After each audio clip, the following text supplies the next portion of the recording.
Today's reading is from Zephaniah chapter 3, verses 14 to 20.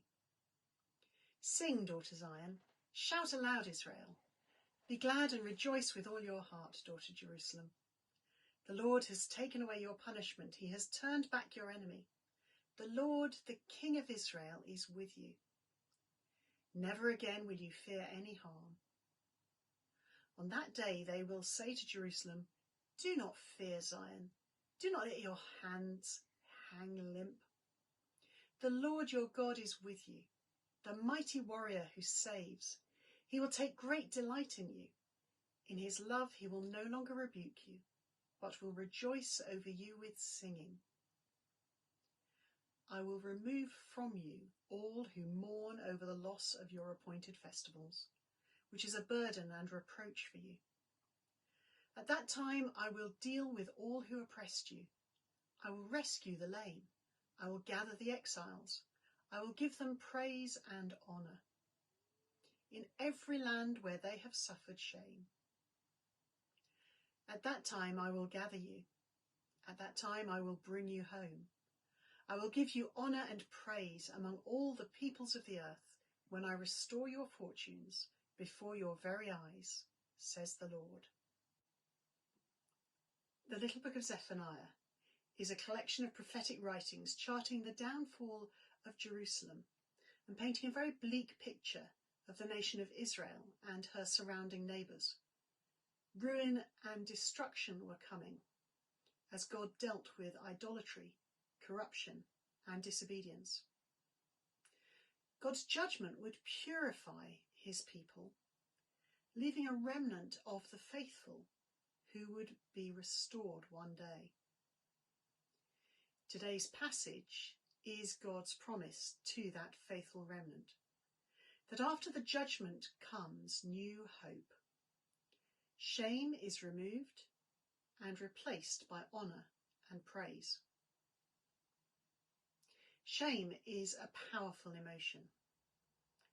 When Adam and Eve disobeyed God in the Garden of Eden, they immediately felt shame.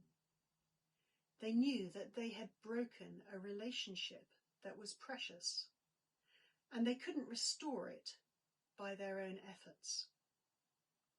They were ashamed and hid from God in the garden.